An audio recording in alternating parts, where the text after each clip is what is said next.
Selamat malam Bapak Ibu Saudara-saudara dimanapun saudara berada.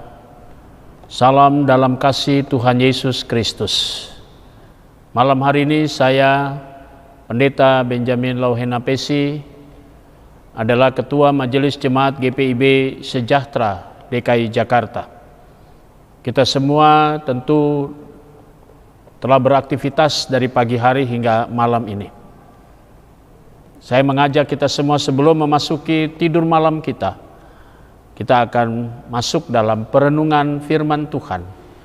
Mari saudara-saudaraku, kita mempersiapkan Alkitab kita satu di dalam doa. Kami mengucap syukur kepada Tuhan Yesus karena pada malam hari ini kami semua boleh diberikan kekuatan dan kesehatan, penyertaan Tuhan sepanjang hari yang kami boleh lewati karya kerja kami. Sebelum kami memasuki tidur malam kami ingin mendalami firman-Mu dan mendengar renungan firman Tuhan. Karuniakan kepada kami kekuatan kuasa Roh Kudus-Mu yang akan menuntun kami dalam pembacaan Alkitab yang berintikan firman Allah. Kami menghayati melalui perenungan malam ini sehingga kami semua dikuatkan dan dapat mengerti akan firman Tuhan. Bersabdalah kepada kami semua ya Tuhan, sebab kami siap untuk mendengarkan firman Tuhan. Demi nama Yesus Kristus, firman yang hidup, kami berdoa. Amin. Saudara-saudara, pembacaan Alkitab kita di malam hari ini terambil dalam kitab Kejadian, pasalnya yang ke-44, ayatnya yang ke-14 sampai dengan 17, yang berkata demikian. Ketika Yehuda dan saudara-saudaranya sampai ke dalam rumah Yusuf masih ada di situ, sujudlah mereka sampai ke tanah di depannya. Berkatalah Yusuf kepada mereka, perbuatan apakah yang kamu lakukan ini? Tidakkah kamu tahu bahwa seorang yang seperti aku ini pasti dapat menelaah? Sesudah itu berkatalah Yehuda, apakah yang akan kami katakan kepada tuanku?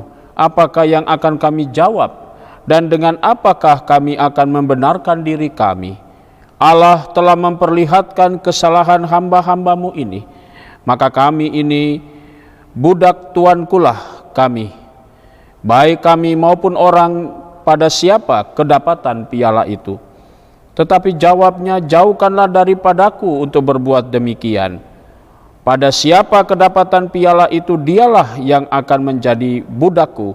Tetapi kamu ini pergilah kembali dengan selamat kepada ayahmu.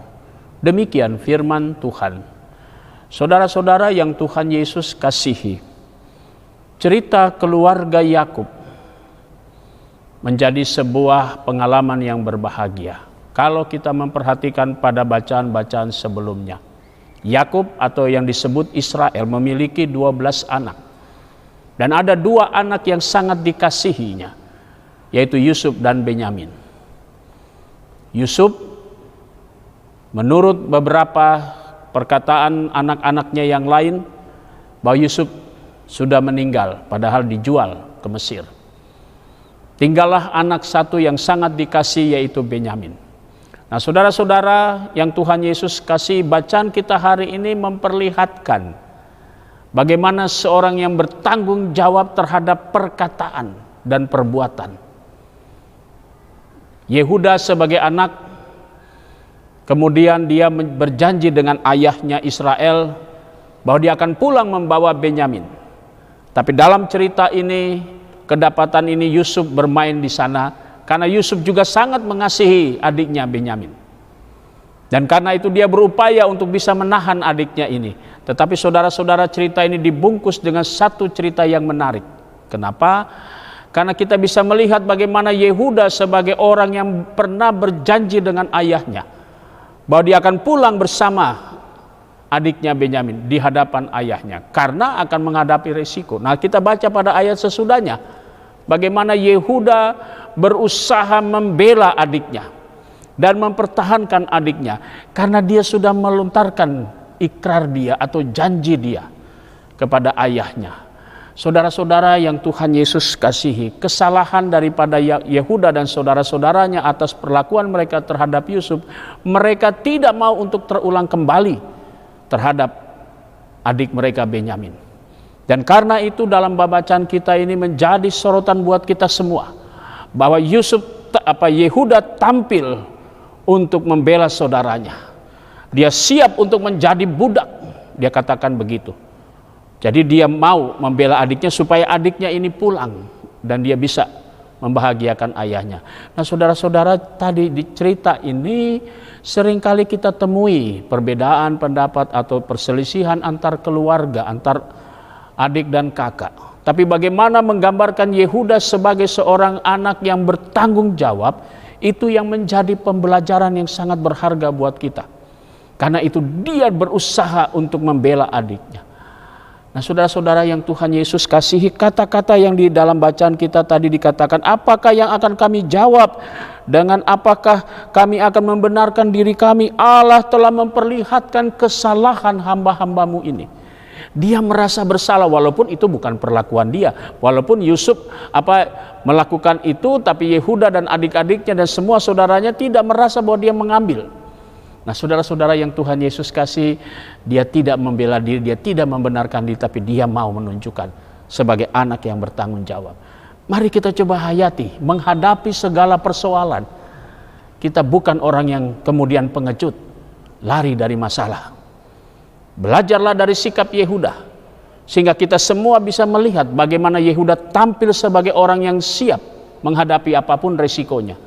Tapi dia berjanji, karena dia punya janji dengan ayahnya, akan membawa adiknya ini pulang. Nah, saudara-saudara, menariknya di situ. Bagaimana ini kita bisa relevansikan dalam kehidupan kita sebagai orang percaya. Di tengah-tengah situasi pandemi yang semakin meningkat, kita semua diajak dan ditantang untuk kita tetap percaya bahwa kita juga bertanggung jawab terhadap hidup ini. Biar bagaimanapun semua tatanan masyarakat sudah diatur sedemikian, maka kita juga harus mengikuti, dan itulah tanggung jawab saudara dan saya. Protokol kesehatan yang ketat sedemikian, kita juga menjaga diri kita, keluarga kita, memperhatikan kepedulian, itu penting sekali. Sehingga kita bisa menunjukkan sebagai warga gereja yang bisa tampil di tengah masyarakat, dan kita siap juga menjadi orang yang bertanggung jawab ketika kita menghadapi apapun tantangan hidup kita. Kita tidak boleh lari dari setiap persoalan hidup, tapi kita diutus oleh Tuhan, dan Tuhan tidak pernah meninggalkan saudara dan saya ketika kita berhadapan dengan persoalan, karena Dia selalu datang dan akan berbuat tepat pada waktunya. Dan itu yang akan membuat kita semua pasti bisa melewati masa-masa sulit ini. Tuhan pasti memberkati saudara sekalian. Amin.